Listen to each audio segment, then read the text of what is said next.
जय राधा माधव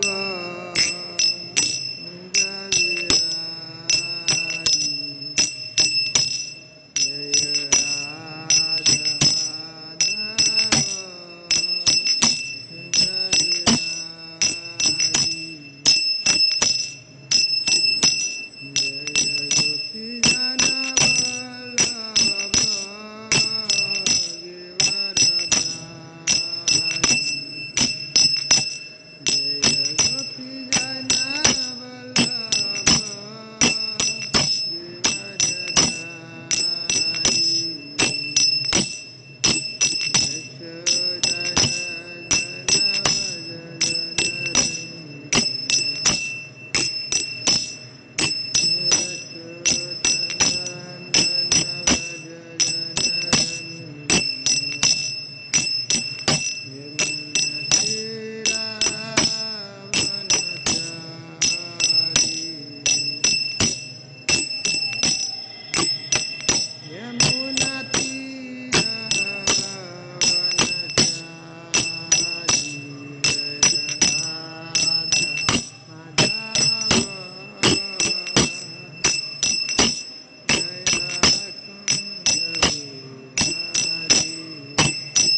की श्री श्री जगन्नाथ बलदेव सुभद्रा महारानी की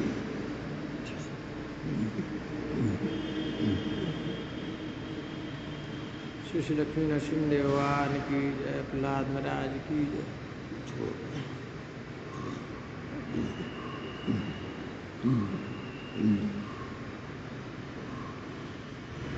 श्री श्री निताई चैतन्य की जय शिला प्रभुपाद की जय शिला गुरुदेव की जय अनंत कोटि वैष्णव की जय निताई गौर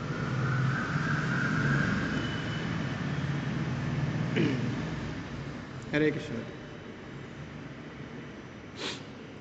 मंगलाचरण कर लेते हैं तो हरे कृष्ण ओम ज्ञानतिमिरान्धस्य ज्ञानाञ्जनशलाकया चक्षुरुन्मिलितं येन तस्मै श्रीगुरुवे नमः श्रीचैतन्यमनोभीष्टं स्थापितं येन भूतले स्वयं रूपः कदा मह्यं ददाति स्वपदान्तिकं वन्देऽहं श्रीगुरुः श्रीयुतापदकमलं श्रीगुरुन् वैष्णवं श्रीरूपं साग्रजातं सहगणरघुनाथं वितं सजीवं साद्वैतं सावधूतं पर्यंसन्तं कृष्णचैतन्यदेवं श्रीराधाकृष्णपादां सहगणललिता श्रीविशाखान्वितं हे कृष्णकरुणा सिन्धु दीनबन्धो जगत्पते गोपेश गोपिकाकान्त श्रीराधाकान्त तप्तकाञ्चन गौरांगी श्रीराधे वृन्दावनेश्वरी विश्वभानुसुते देवी प्रणमामि हरिप्रिये वाञ्छाकल्पतरुभ्यश्च कृपासिन्धुभ्येव च पतितानां पावनेभ्यो वैष्णवेभ्यो नमो जय श्री कृष्ण चैतन्य प्रभु नित्यानंद श्री अद्वैत गदाधर श्रीवासादि गौरभक्तवृंद हरे कृष्ण कृष्ण कृष्ण हरे हरे राम हरे कृष्ण कृष्ण कृष्ण हरे हरे हरे राम राम राम हरे कृष्ण कृष्ण कृष्ण हरे हरे राम राम राम मूकं करोति वाचालं पङ्गुं लङ्घयते गिरिं यत्कृपातमहं वन्दे श्रीगुरुदीनतारं परमानन्दमाधवं श्रीचैतन्येश्वरं भक्तिहितं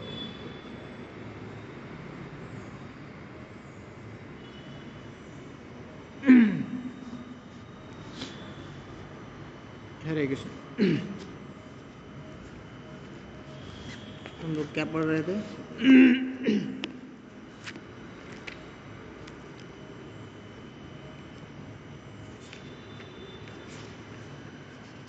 कुछ याद है? श्री प्रभु जी, जो प्रवृत्ति निवृत्ति हो गया था, हाँ, बहुत सुंदर। जो नहीं करना है जो करना है, 10 तो प्रवृत्ति। टेम्पल में लेडीज के सामने कैसे सेवा अपराध और हाँ, नाम अपराध। बहुत सुंदर। तो हम लोग 7वें अध्याय में 6ठे अध्याय में लिस्ट बताए वैदिक भक्ति के। रूप गोस्वामी बता रहे हैं वैदिक भक्ति का जो कितने सारे भक्ति के अंग हैं, उसमें क्या क्या हम लोगों को करना है। वैदिक भक्ति में 3 प्रकार देखा, प्रवृत्ति 10 प्रवृत्ति और 10 निवृत्ति बताए, और उसमें 44 जो अंग है अलग अलग भक्ति के अंग को। तो 7वें अध्याय में हम लोगों ने देखा था जो 10 प्रवृत्ति है उसके बारे में, और 8वें अध्याय में बहुत सारा लिस्ट बताया उन्होंने, जो नाम अपराध और जो सेवा अपराध के बारे में, उसके सब लिस्ट को हम लोग चर्चा किए थे। और 19 हम लोग 10 प्रवृत्ति और 9 निवृत्ति के बारे में चर्चा कर लें। अब एक जो है लास्ट 10वां है निवृत्ति, उसके बारे में चर्चा करके फिर आगे 9वां अध्याय में आगे और सब जो भक्ति के 44 अंग है उसके बारे में हम लोग आज चर्चा करेंगे, पढ़ेंगे। तो कोई पढ़िए भक्ति के सिद्धांतों पर आगे विचार। 9वां निंदा।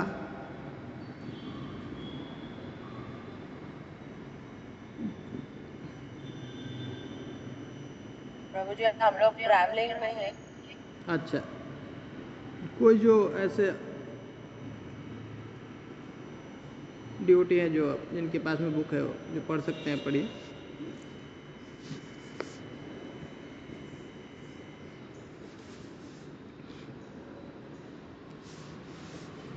ठीक है, तो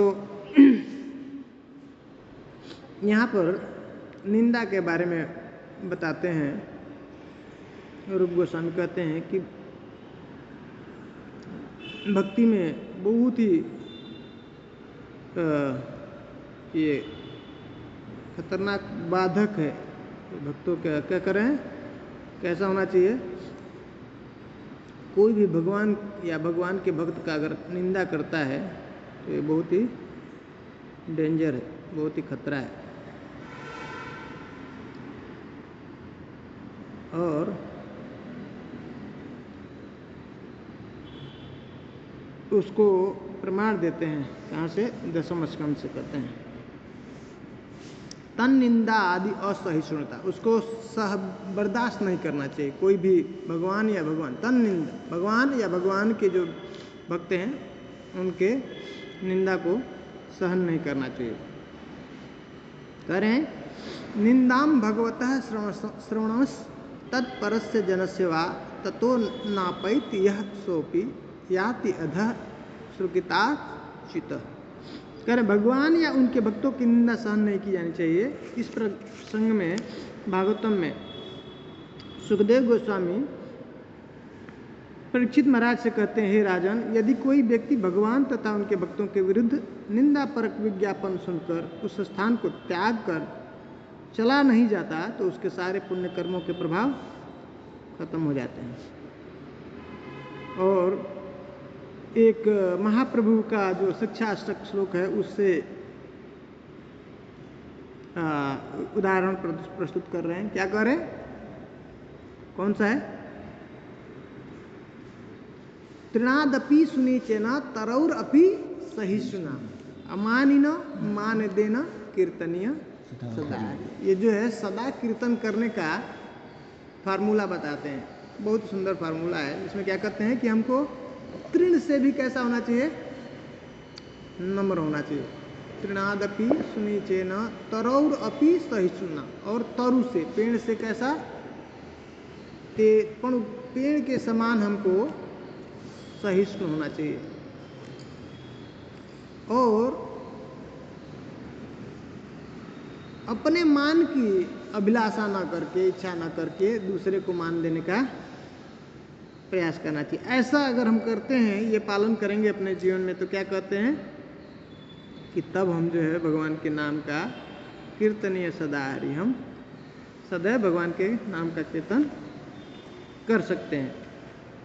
लेकिन उदाहरण देते हैं कि एक बार जगाई और मदाई, उन्होंने क्या किया, नित्यानंद प्रभु जब गए प्रचार करने के लिए, उनको बोले हरिनाम करने के लिए, तो क्या किया उन्होंने, उनके ऊपर पत्थर मार दिया। नहीं, तो जब ये खबर महाप्रभु को मिला तो क्या किए, उनको अपना सुदर्शन चक्र निकाल लिए मारने के लिए।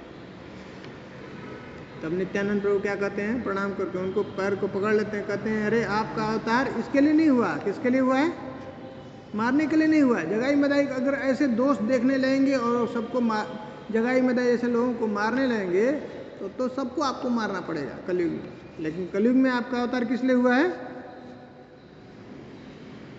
जो जीव है उनके अंदर हृदय में जो अवगुण है उसको मारने के लिए हुआ, उसको दूर करने के लिए हुआ। तो भगवान महाप्रभु शिक्षाष्टक में क्या सिखाते हैं, कह रहे हैं कि हम लोगों को मान की अभिलाषा नहीं करना चाहिए और दूसरों को मान देना चाहिए और बर्दाश्त कर लेना चाहिए।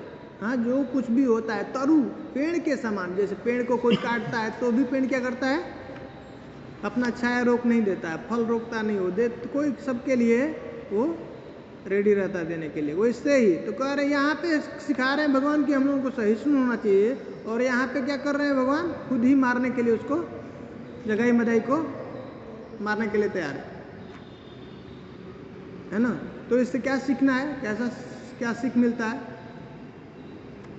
कहते हैं कि अपने लिए अगर कोई अपने ऊपर मान सम्मान का ऐसा कुछ दिक्कत है, कोई हमारा अपमान करता है, तो उसके लिए हमको क्या करना चाहिए, उसको बर्दाश्त करना चाहिए। लेकिन अगर कोई व्यक्ति भगवान या भगवान के भक्तों का निंदा करता है तो हमको बर्दाश्त नहीं करना चाहिए। हाँ, ये सिद्धांत को सिखा रहे हैं महाप्रभु। और एक क्या कहते हैं कि इस संदर्भ में बहुत ही इम्पोर्टेंट बात बताते हैं। कहते हैं कि ऐसे अपमान से निपटने के लिए 3 तरीके हैं। अगर कोई व्यक्ति हमको सुनते हैं, हमको दिखता है कोई व्यक्ति अपमान कर, कोई ऐसा निंदा कर रहा है किसी भगवान का या भगवान के भक्त का निंदा करता है, तो क्या कहते हैं, पहला क्या करना चाहिए, उसका या तो जीभ काट देना चाहिए। अगर जीभ नहीं काट सकते हैं तो क्या कह रहे हैं, तो नेक्स्ट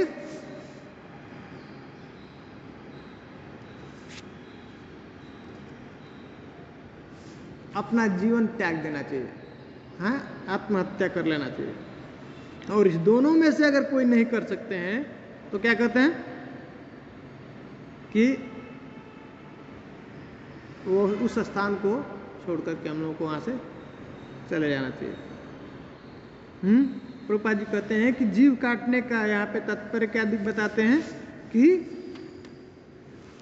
हमको एक्सपर्ट होना चाहिए, शास्त्र में ऐसा निपुण होना चाहिए कि ताकि अगर कोई जो निंदा करता है तो उसको तर्क के द्वारा उसके मुंह को बंद कर दिया जाए।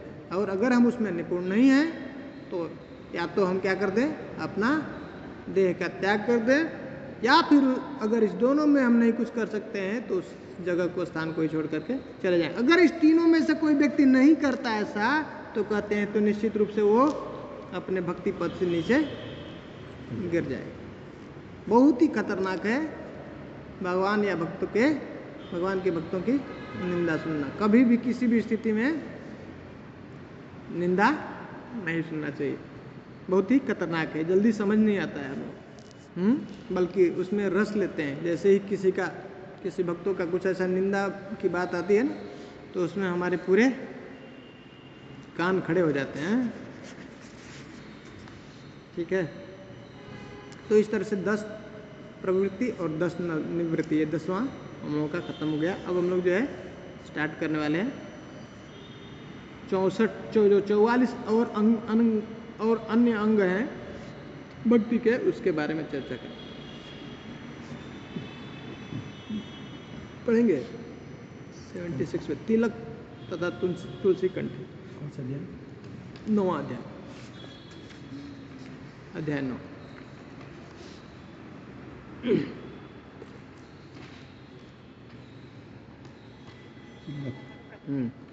दूसरा पेज पे। हाँ हाँ, थोड़ा माता जी वो पास में आके बोले, आवाज थोड़ा सी।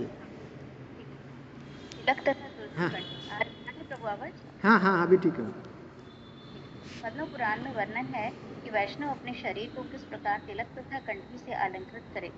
जो व्यक्ति अपने गले में तुलसी की कंठी धारण करते हैं, जो अपने शरीर में विष्णु के चिन्हों को विष्णु मंदिर बांधकर 12 स्थानों पर अंकित करते हैं, शंख, चक्र, गदा तथा पद्म 4 प्रतीक विष्णु अपने 4 हाथों में धारण करते हैं, और जो अपने तिलक धारण करते हैं, उन्हें इस जगत में विष्णु भक्त मानना चाहिए। उनकी उपस्थिति से जगत शुद्ध होता है और वे जहाँ भी रहते हैं उस स्थान को वैकुंठ के समान बना देते हैं। इसी प्रकार का कथन स्कंद पुराण में आता है, जो इस प्रकार है। जो व्यक्ति अपने शरीर पर तिलक या गोपी चंदन के कुछ भागों में पाई जाने वाली मिट्टी रज धारण करते हैं, और जो अपने शरीरों पर भगवान का पवित्र नाम करते हैं, और जिन पास यमदूत कभी नहीं जाते। यमदूत यमराज के सिपाही हैं, जो सभी पापी पुरुषों को दंड देते हैं। जो वैष्णव हैं, उन्हें ये यमदूत कभी नहीं बुलाते। श्रीमद् भागवत में अजामिल के उद्धार के प्रसंग में कहा गया है कि यमराज ने अपने सहायकों को स्पष्ट निर्देश दिए कि वे वैष्णव के पास न जाएं। वैष्णव जन यमराज के कार्य क्षेत्र से परे हैं। पद्म पुराण में यह भी कहा गया है कि जिस व्यक्ति के शरीर पर चंदन से भगवान का पवित्र नाम अंकित रहता है, वह सारे पापों के फलों से छूट जाता है और मृत्यु के पश्चात भगवान के सानिध्य में रहने के लिए सीधे कृष्ण लोकों को जाता है। थैंक यू माता जी। तो देखिए, बहुत बड़ी महिमा बता रहे हैं। ये हम लोग को समझ में आएगा हम लोग बहुत दिन से करते आ रहे हैं, इस जो ऐसे कृष्ण कॉन्शियस में आकर के ऐसे ऐसे कार्य करते हैं, लेकिन उसकी महिमा हमको नहीं पता हो। देखिए भक्ति रसामृत सिंधु पढ़ने से हम लोगों को क्या लाभ होगा, इसका पता चलेगा कि हम लोग जो जो करते हैं उसका महिमा क्या है, कितना अपार महिमा है। प्रभुपाद जी हम लोगों को ऐसा सिस्टम दिए। हाँ, सिर्फ तिलक लगाते हैं और हैं पूरे शरीर को लगाना चाहिए, पूरा शरीर को लगाना है। हाँ, ये शरीर क्या है, भगवान का ऐसा ये मंदिर मानते हैं। हाँ, उसको हम लोगों को तिलक से सुशोभित करना चाहिए, इसके अंदर भगवान विराजमान है हृदय में, ठीक है। तो इसलिए हमको ये हमारा ये शरीर क्या है, टेम्पल है। इस तरह से हम टेम्पल को हमको सुंदर सुशोभित करके रखना भगवान, ताकि उसमें आकर के अच्छे से विराजमान हो। तो देखिए पद्म पुराण में बता रहे हैं कि जो भी व्यक्ति गले में तुलसी रखता धारण करता है ना, और भगवान विष्णु के चिन्हों का धारण करता है, तो और कर देखिए कर है ना, इसमें अपने शरीर में विष्णु के चिन्हों को विष्णु मंदिर मान करके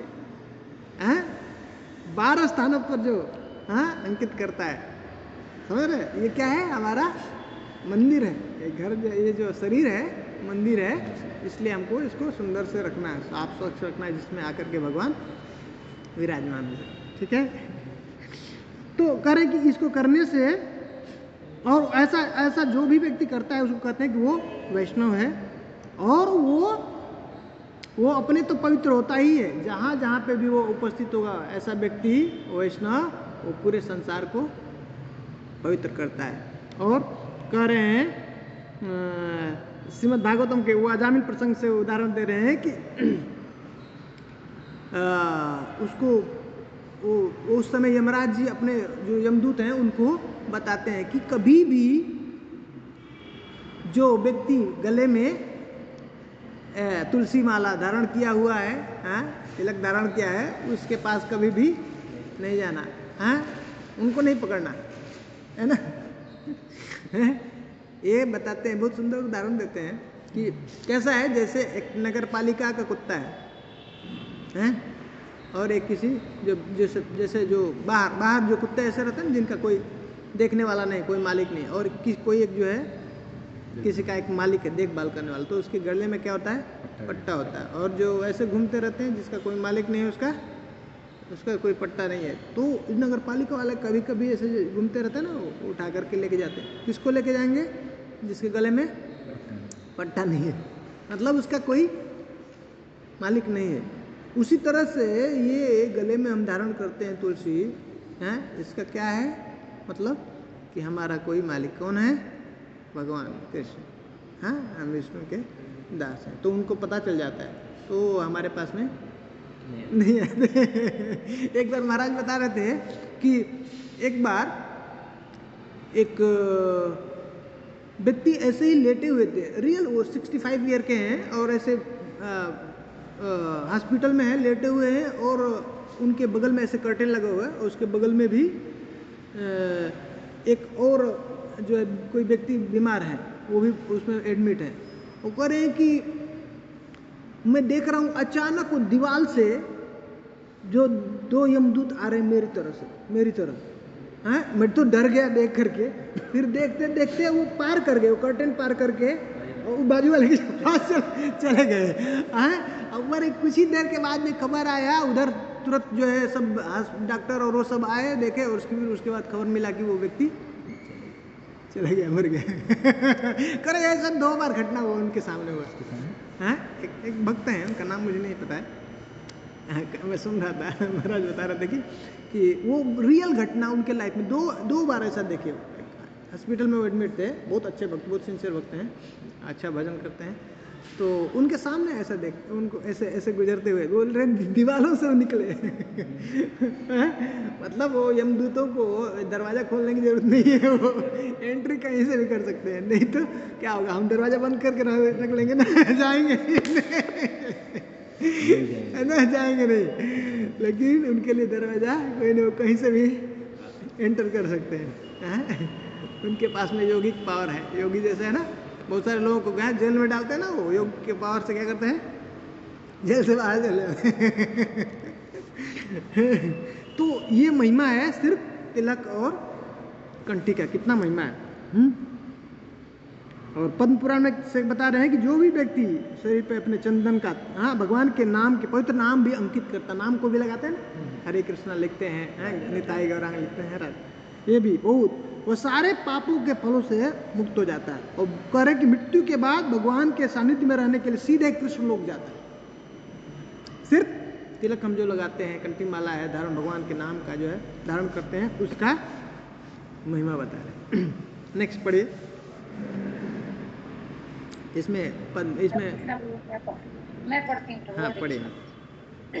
इसी प्रकार इसको श्लोक में पढ़ देता हूँ। ये कंठ लग्न तुलसी नलिनाक्षा माला, ये बाहुमूल परिचिणित शंख चक्रा, ये वा ललाट फल के लसद ऊर्ध्व पुंड्रास, ते वैष्णवा भुवनम आसु पवित्रयंती। कह रहे हैं कि ये कंठ लग्न, जो भी कंठ लग्न तुलसी, जो तुलसी को कंठ में धारण किया, या नलिनाक्ष माला, या फिर कमल का भी जो माला होता है ना, कमल का जो वो जो बीज होता है उसका भी माला कह रहे हैं। ये बाहुमूल, और जो अपने जो हाथों पे क्या है, शंख और चक्र का चिन्ह जो धारण किया है। ये, हाँ, ललाट फल के लसद ऊर्ध्वपुंड, ऐसा सीधा जो है तिलक धारण करता है। ते वैष्णवाना, ऐसा वैष्णव भुवन आसु पवित्रयंती, बहुत शीघ्र ही पूरे भुवन को, पूरे संसार को क्या कर देते हैं, पवित्र कर देते हैं। हाँ, और नामाक्षर धृति, नाम जो नाम धारण के लिए वो स्कंद पुराण से करें, हरि नामाक्षर युत भाले गोपी मृड अंकितम तुलसी मालिको रसकम स्पृशेयुर न यमोद भट्टा। या उसके बाद यम नहीं आते हैं, जिसने हरिनाम ना अपने हरिनाम अक्षर अपने शरीर पे अंकित किया हुआ, या तुलसी का माला धारण किया हुआ, या गोपी चंदन, हाँ, गोपी मृड अंकितम, गोपी जो है का जो मिट्टी है वो धारण किया हुआ है, उसको यम स्पृशेयुर न यमोद भट्टा, यम के जो दूत हैं कभी भी उसको स्पर्श नहीं करते, उसके पास नहीं आते हैं। कृष्ण नामाक्षरैर यात्रम अंकएच चंदनादिना सलोक पावनो भूत्वा तस्य लोकम अवाप्नुयात्। कह रहे हैं कि पद्म पुराण से कह रहे हैं कि इस तरह से जो कृष्ण नाम का अक्षर का जो शरीर के ऊपर धारण करता है, चंदन तिलक ऐसे लगाता है, ऐसा वैष्णव जो सब लोग को पावन करता है, और तस्य लोकम अवाप्नुयात्, और वो फिर मेरे धाम को वापस आता है। ठीक है, फिर पढ़िए। निर्माल्य धृति, ये फूल माला स्वीकार। ठीक है। अगला निर्देश यह है कि मनुष्य को अर्चा विग्रह को अर्पित की गई पुष्पमालाएं पहननी चाहिए। इस संदर्भ में श्रीमद् भागवतम ने 11वें स्कंद के 6वें अध्याय का 46वां कृष्ण से उद्धव कहते हैं कि हे कृष्ण, मैंने आपके द्वारा प्रयुक्त और भोगी गई वस्तु तथा यथा फूलों की मालाएं, साधुओं के वस्त्र अलंकरण तथा वस्तुएं ग्रहण कर ली। ये यहाँ पे आप लोग ठीक कर लीजिएगा, ये जो है ना साधुओं के वस्त्र और अलंकरण है ना, ये इसको ठीक करना है, ये थोड़ा प्रिंटिंग ठीक नहीं है। ये एक्चुअली इंग्लिश में वो सेंटली वो आर्टिकल है, जो गंध होता है ना, गंध है वो, उसको जो यहाँ पे इंग्लिश से ऐसे उसको जो ट्रांसलेट किया ना, तो इसको लिख दिया वो सेंटली मतलब साधु के वस्त्र और अलंकरण कर दिया। वो एक्चुअली गंध जो भगवान को सेंटेड आइटम है ना जो ऑफर करते हैं, वो है। ठीक है, ग्रहण कर लिए, और मैं आपके उच्छिष्ट भोजन को ही खाता हूँ, क्योंकि मैं आपका तुच्छ दास हूँ। इस तरह मुझे विश्वास है कि भौतिक शक्ति माया का जादू मुझ पर नहीं चल पाएगा। इस श्लोक का अर्थ यही है कि जो व्यक्ति गोपी चंदन के तिलक से शरीर को अलंकृत करने के लिए विधान को अपनाता है और कृष्ण की अर्पित की गई मालाएं धारण करता है, उसे माया अपने वशीभूत नहीं कर सकती। मृत्यु के समय यमराज के दूत उसे अपने पास नहीं बुलाते। यदि सारे वैष्णव नियमों का पालन नहीं भी करता, किंतु यदि वह कृष्ण प्रसाद ग्रहण करता है तो वह क्रमशः वैष्णव पद को प्राप्त करने का पात्र बन जाएगा।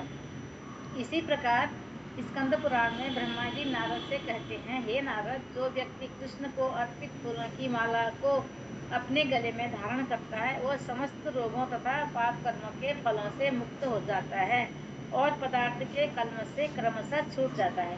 हरे कृष्ण। थैंक यू माता जी।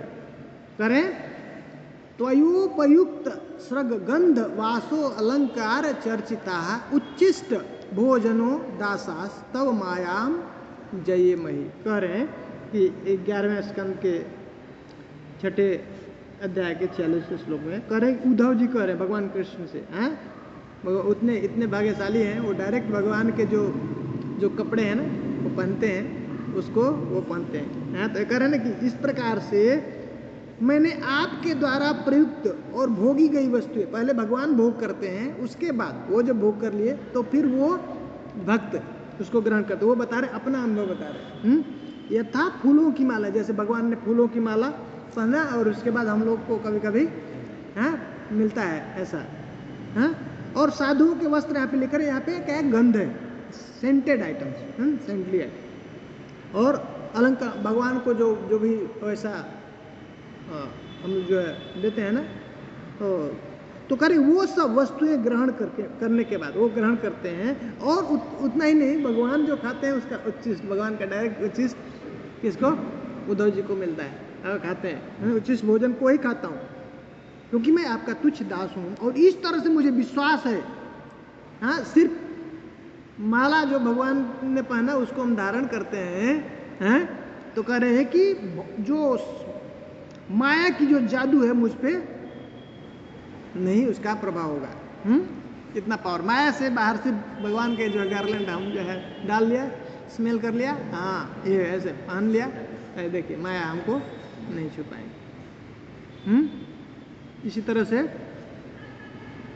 और इसमें और करे कि यमराज भी फिर मृत्यु के समय में उसके पास में नहीं आते, जो भी वैष्णव। और करे कि अगर यदि वैष्णव सारे नियम का पालन नहीं भी कर पाता तो ये बहुत महिमा बता रहे हैं भगवान के प्रसाद का। कह रहे हैं कि मात्र एक वह कृष्ण प्रसाद ग्रहण करके क्रमशः वैष्णव पद को प्राप्त करने का पात्र बन जाएगा। धीरे धीरे वो फिर से सिर्फ क्या प्रसाद क्यों है, देखिए हैं, तो वेस्ट नहीं जाएगा। जिसको जो भी प्रसाद खिलाएंगे, जो भी आएगा प्रसाद लेगा, वो वैष्णव पक्का बन जाए। ठीक है, तो सबसे अच्छा प्रचार है ये, प्रचार का माध्यम। बहुत लोग प्रश्न करते हैं ना, मेरे पति हैं वो फेवरेबल नहीं है, कृष्ण कांड नहीं है, हमको बहुत दिक्कत होती है, किसी का पत्नी, कोई घर परिवार वाले, कोई ऐसे जो उनके मित्र हैं, रिश्तेदार हैं, तो उनके लिए सबसे अच्छा क्या तरीका है, प्रसाद। भगवान को अच्छा प्रेम से बनाइए, अर्पित कीजिए और वो खिलाए। कुछ ही समय के बाद हरे कृष्णा जब निश्चित रूप से, ठीक ना। तो कितना सुंदर बात बता रहे हैं। और स्कंद पुराण से एक प्रमाण दे रहे हैं। ब्रह्मा जी नारद जी से कहते हैं, क्या कहते हैं, हे नारद, जो व्यक्ति कृष्ण को अर्पित फूलों की माला को अपने गले में धारण करता है वह समस्त रोगों से और सब प्रकार के पाप कर्मों से के फल से मुक्त हो जाता है, और पदार्थ के कर्मशः छूट जाता है।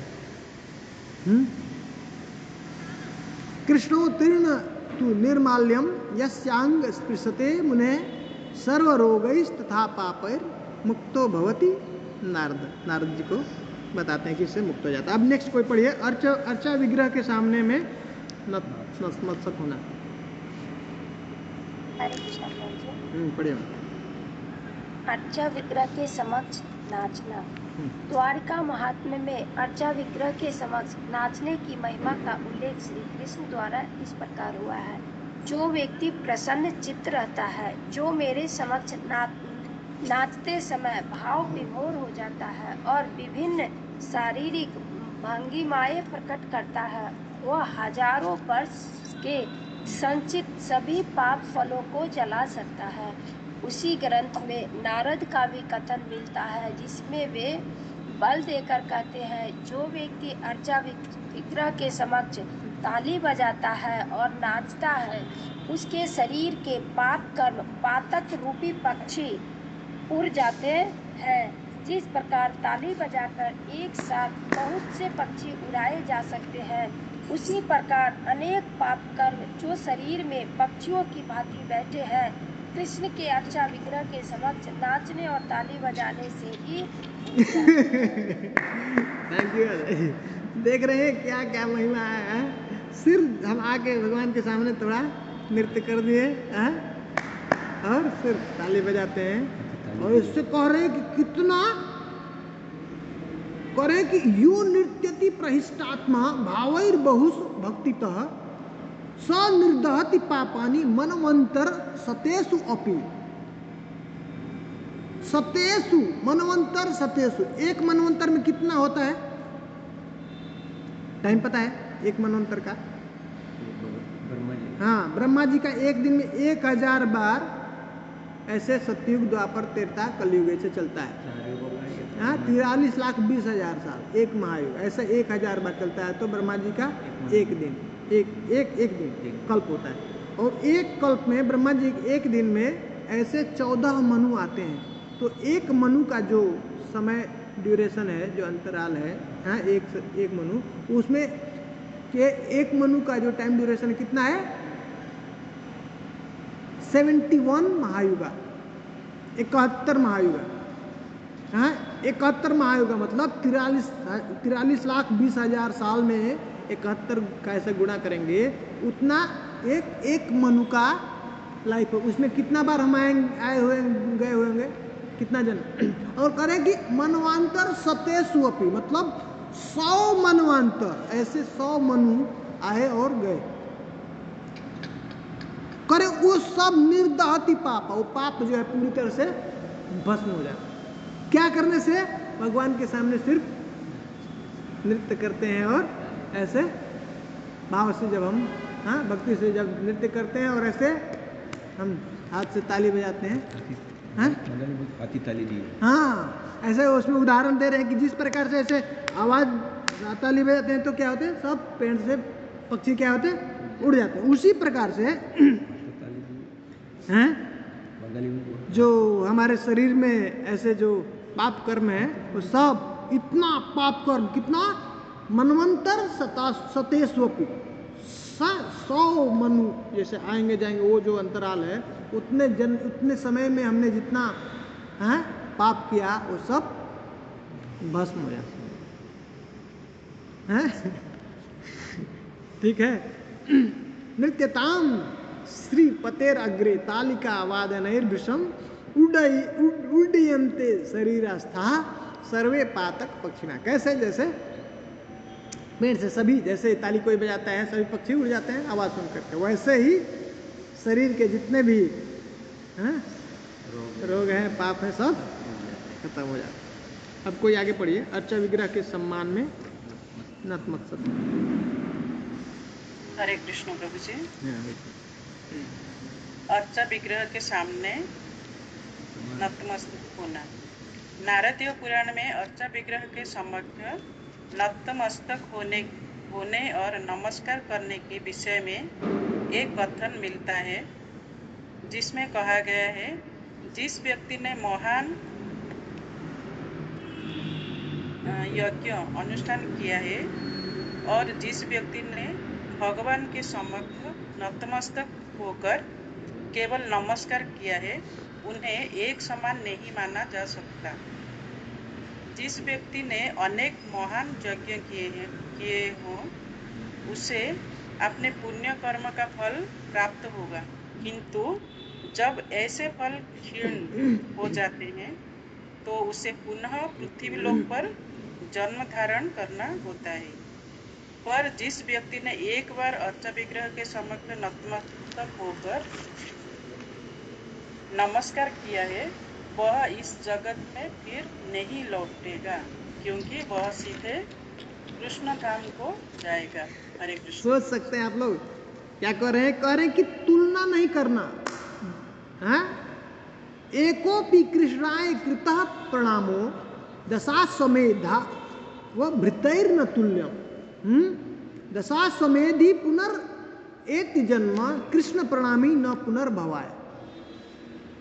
करे कि एक बार जो कृष्ण को प्रणाम करता है और कोई 10 अश्वमेध यज्ञ करता है, तो उसका दोनों का उसमें तुलना नहीं करना, तुलना नहीं किया जा सकता उसका। क्यों? अरे 10 अश्वमेधी पुनर्एति जन्म, जो 10 अश्वमेध यज्ञ किया है वो भोग करेगा, भोग करने के बाद फिर से उसको इस भूलोक पे आना पड़ेगा। लेकिन कृष्ण प्रणाम ही न पुनर्भवाय, फिर से जो भगवान कृष्ण को प्रणाम किया है उसका फिर से दोबारा जन्म नहीं होगा। और क्या कह रहे हैं? सीधे सीधे कृष्ण धाम को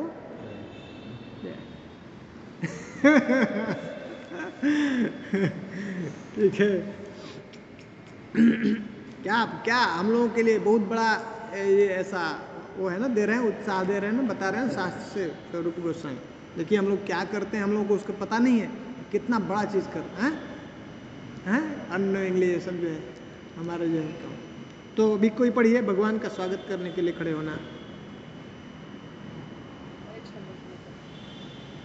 भगवान का स्वागत करने के लिए खड़े होना। ब्रह्मांड पुराण में कहा गया है, जो व्यक्ति भगवान की रथ यात्रा उत्सव का दर्शन करता है और फिर भगवान की अगवानी स्वागत करने के लिए खड़ा हो जाता है, वह अपने शरीर में से समस्त प्रकार के पाप फलों को धो देता है।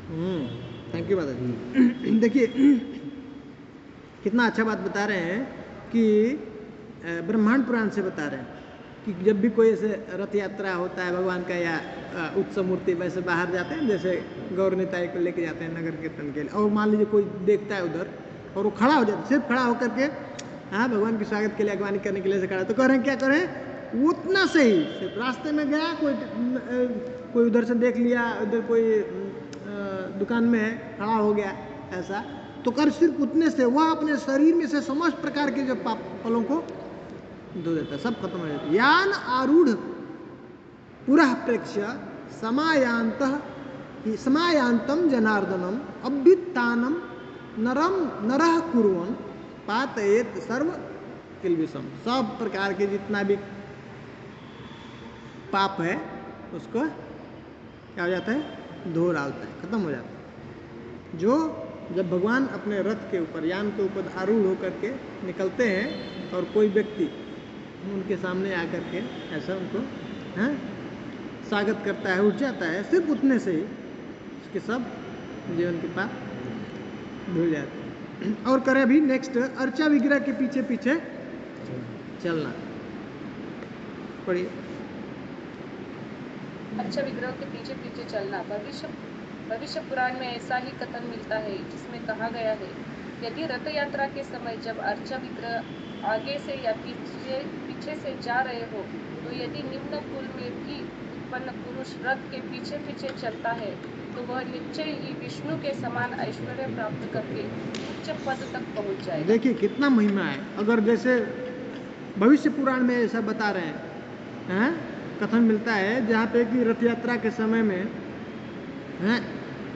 कभी भी उसके आगे से, कभी कभी हम लोग रथ के आगे बढ़ जाते हैं ना, रथ यात्रा जब चलती है तो जगन्नाथ जी कभी आगे हो जाते हैं, कभी पीछे हो जाते हैं, तो कर किसी भी तरह से कभी आगे या पीछे जा रहे हो, और यदि निम्न कुल में भी उसका जन्म हुआ है, सोचिए वो योग्य नहीं है, भगवान को वो पूजा नहीं कर सकता है, भगवान का अर्चन विग्रह नहीं कर सकता है, वो अर्चन नहीं कर, लेकिन वो भगवान जब जाते हैं आगे से पीछे से कहीं से भी वो दर्शन कर लेता है भगवान का, उनके पीछे पीछे थोड़ा चल दिया, तो कह रहे हैं कि उतने से जब पीछे पीछे चलता है रथ के, तो कह रहे हैं कि निश्चय ही विष्णु के समान ऐश्वर्य प्राप्त कर ले, उच्च पद तक पहुंच जाएगा। करे ये भविष्य पुराण से, रथेन सह गच्छन्ति, रथ के साथ साथ जो चलता है, चाहे वो निम्न कुल में ही क्यों ना उसका जन्म हुआ, पार्श्वतः पृष्ठतोग्रतः विष्णु नैव समा सर्वे भवंती स्वपदादय, अपने भगवान जो है क्या करते हैं, अपने जैसा जो पद है उसको प्रदान कर देते हैं। क्या महिमा है भगवान, कहाँ कैसे कैसे जो है कृपा कर रहे हैं ना हम लोगों के ऊपर।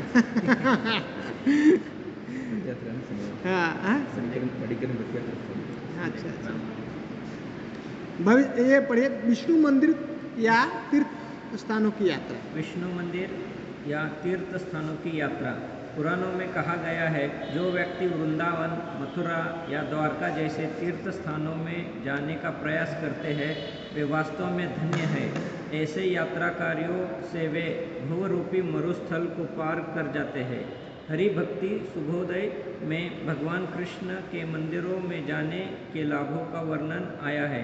जैसा कि हम पहले बता चुके हैं, वृंदावन, मथुरा तथा द्वारका में यह प्रथा है कि सारे भक्त इन पवित्र स्थानों में स्थित विविध मंदिरों का दर्शन करने का लाभ उठाते हैं। हरि भक्ति शुभोदय में कथन है, जो लोग कृष्ण भावना भवित शुद्ध भक्ति से प्रेरित होकर मंदिर में विष्णु के अर्च विग्रहों का दर्शन करने जाते हैं, वे अपनी माता के गर्भ रूपी बंदी गृह में पुनः प्रवेश करने से मुक्ति पा लेते हैं। बद्ध आत्मा जन्म के समय माता के गर्भ में रहने के कष्ट को भूल जाता है, किंतु यह अत्यंत पीड़ादायक तथा भयानक अनुभव होता है। इस भौतिक दशा से बचने के लिए ही मनुष्य को भक्ति भाव से विष्णु मंदिर जाने की सलाह दी जाती है, तभी वह भौतिक जन्म की कष्टप्रद स्थिति से अत्यंत आसानी से बच सकता है। थैंक यू प्रभु। देखिए, सिर्फ जो भगवान के मंदिर में आ जाते हैं, चले जाते हैं, या फिर ऐसे तीर्थ स्थान में जो जाते हैं, करें कि वो वास्तव में बहुत धन्य है। ऐसा व्यक्ति करें कि यहाँ पे मरुस्थल से भवसागर को क्या है, हाँ, मरुस्थल से तुलना कर रहे हैं, करें कि उसको आसानी से वो पार कर जाता है। ऐसा व्यक्ति जो भगवान के सिर्फ मंदिर में आता है, या फिर भगवान के ऐसे पवित्र स्थानों के पास जो है यात्रा करता है, हाँ, उनके पास में जाता है, उनका भगवान के मंदिर का ऐसे दर्शन करता है। और हरि भक्ति शुद्धोदय से वो एक प्रमाण देते हैं कि जो लोग कृष्ण भावना भावित शुद्ध भक्ति से प्रेरित होकर भगवान विष्णु के अर्च विग्रहों का दर्शन करने जाते हैं, फिर से उनको ये गर्भ रूपी बंदी गृह बोल रहे हैं, ये जो एक कारागार है, जेल है पेट में, फिर से दोबारा उसका पर फिर से पुनः प्रवेश करने से मुक्ति पा लेता है, फिर से उसको दोबारा जन्म नहीं होता, सिर्फ भगवान के मंदिर में जाना, उनका भगवान का दर्शन करने से। प्रविशन्न आलयम विष्णुर दर्शनार्थम सुभक्तिमान न भूयः प्रविशेन मातुः कुछी कारागृह शुद्धि करें, फिर से वो माँ के जो घर में वो प्रवेश नहीं करता। और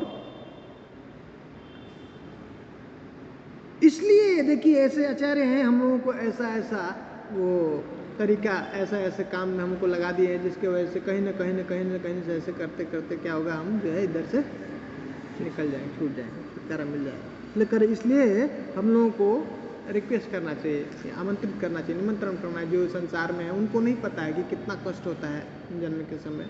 हाँ, धीरे धीरे हम लोग पढ़ेंगे इसके बारे में, भागवतम में से 3रे स्कंद में इसके बारे में बहुत विस्तार से बताते हैं। कपिल भगवान अपनी माता देवहूति को कैसे बच्चा कैसे जो है गर्भ में जाता है और कैसे कितना पीड़ा होता है, कितना कष्ट होता है, तो उनको नहीं पता, जो बद्ध आत्मा है उनको नहीं पता है। तो इसलिए कह रहे हैं कि हम लोगों को क्या करना चाहिए, उनको आमंत्रित करना, निमंत्रण करना चाहिए, उनको मंदिर में आने के लिए, बुलाने के लिए, भगवान का दर्शन करने। इससे क्या हो जाएंगे, वो इस जो कष्ट है उससे मुक्त हो जाएंगे।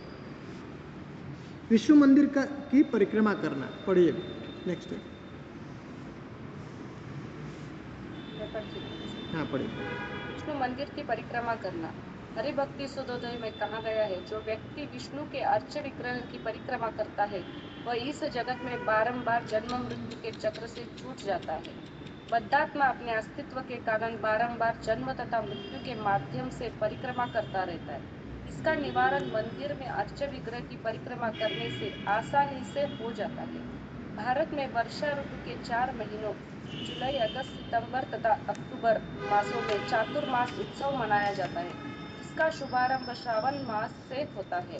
इन 4 महीनों में एक स्थान से दूसरे स्थान की यात्रा करके कृष्ण भावनामृत का प्रचार प्रसार करने वाले साधु पुरुष सामान्यतः किसी एक स्थान पर विशेषतया किसी तीर्थ स्थान में जाकर टिक जाते हैं। इस अवधि में कुछ विशेष विधि विधानों को दृढ़ता से पालन करना होता है। स्कंद पुराण में कहा गया है कि यदि कोई इस अवधि में विष्णु मंदिर की कम से कम 4 बार परिक्रमा कर ले तो यह समझा जाता है कि उसने सारे ब्रह्मांड की यात्रा कर ली। ऐसी परिक्रमा से ऐसे समस्त पवित्र स्थानों का दर्शन हो गया समझा जाता है जहाँ से होकर गंगा नदी बहती है और चातुर्मास के विधानों का पालन करने से भक्ति पद शीघ्र प्राप्त हो सकता है। थैंक यू माता।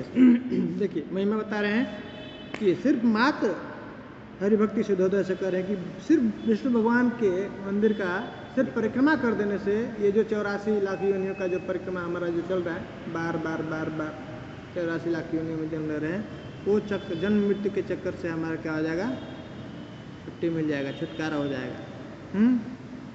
कितना आसान तरीका बता रहे, कह रहे कि सिर्फ भगवान का 4 बार ऐसे महामंदिर का परिक्रमा कर दिया तो उसको पूरा ब्रह्मांड को परिक्रमा का फल प्राप्त हो जाएगा और बहुत जल्दी शीघ्र ही भक्ति पद को प्राप्त कर सकता है। सिर्फ आते हैं ऐसे ऐसे लगा दिया। और कितने भाग्यशाली हैं जो जिनको इस भारत भूमि में जन्म मिला है, क्योंकि हर जगह पे यहाँ पे मिल जाएंगे ना भगवान के मंदिर हैं। लोग कैसे न कैसे, ऐसा पहले का इतना सुंदर कल्चर है कि वो जाते ही थे हैं भगवान का ऐसा परिक्रमा करेंगे, ऐसे गोवर्धन परिक्रमा, वृंदावन परिक्रमा, ऐसे भगवान का, तो उसमें सब मंदिर का परिक्रमा हो जाए, है ना। अर्चना पढ़िए, अर्चना करे विष्णु प्रदक्षिणी कुर्वन् यस्तत्रावर्तते पुनः तद एवावर्तनम तस्य पुनर्नावर्तते भवे। फिर से उसका करें कि ये जो चक्र है, जो जन्म मृत्यु का चक्कर, उसमें नहीं फंसता है, फिर से उससे मुक्त हो जाता है। प्रभु जी एक डाउट। हाँ माता। हाँ जी प्रभु जी, हम हमेशा 3 परिक्रमा का सुने हैं, 4 का क्या है? कोई बात नहीं, 3 भी कर सकते हैं, 4 को बता रहे हैं हम लोग तो करते हैं, 4 करते हैं। 4 चातुर्मास में ऐसा बता रहे हैं कि यहाँ पे एक नियम है, अलग से नियम है, हाँ, कम से कम कर। स्कंद पुराण से बता रहे हैं कि यदि कोई इस अवधि में विष्णु मंदिर की कम से कम 4 बार परिक्रमा कर ले तो समझा जाता है कि उसने सारे ब्रह्मांड की यात्रा कर ली। तो 3 भी कर सकते हैं, 4 यहाँ पे बता रहे हैं, स्कंद पुराण से कोट कर रहे हैं कि भगवान का, या हम लोग भी तुलसी महारानी का 4 बार ऐसा परिक्रमा करते हैं। तो 4 बार कर लेंगे तो कैसा? हाँ, जो हम लोग टेम्पल में रोज जो करते हैं, हाँ, जो टेम्पल में करते हैं प्रभु जी रोज, तो 4 बार करना है। 4 बार करना चाहिए। अच्छा जी प्रभु, थैंक यू। हरे कृष्ण। वहाँ पे भी है, वहाँ पे हम लोग 7 बार करते हैं ना, तो वहाँ गोवर्धन के लिए जैसे वो भगवान महाप्रभु उनको बोले ना, किसको, सनातन गोस्वामी को, या पे यहीं पे जो गोवर्धन का ऐसा छोटा सा टुकड़ा रख दिया और बोले कि ये आप इनको 4 बार, कितना, मदन मोहन मंदिर, मदन, वहाँ पे अपना कौन सा है टेम्पल जहाँ पे रूप गोस्वामी, मदन मोहन, वहाँ पे सनातन गोस्वामी, रूप गोस्वामी का जो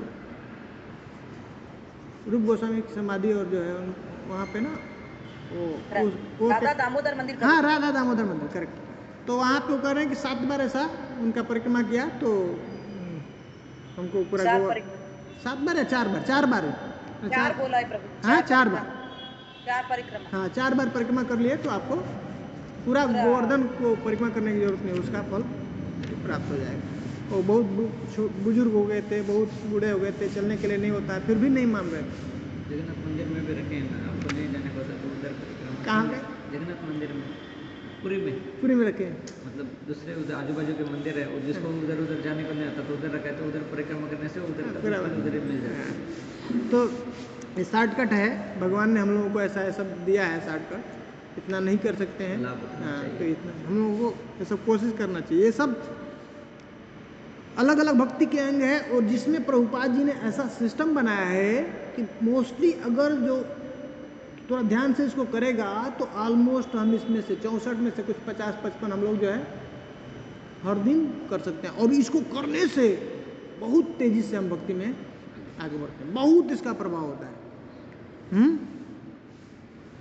ठीक है। ये विष्णु मंदिर जो लिखा है उसमें वो बालाजी वगैरह सब विष्णु तत्व सब अर्चना। हरे कृष्ण। पढ़िए। अर्चना का अर्थ है मंदिर में अर्चा विग्रह की पूजा करना। इसे संपादित करने से इसकी पुष्टि होती है कि मनुष्य शरीर नहीं अभी तो आत्मा है।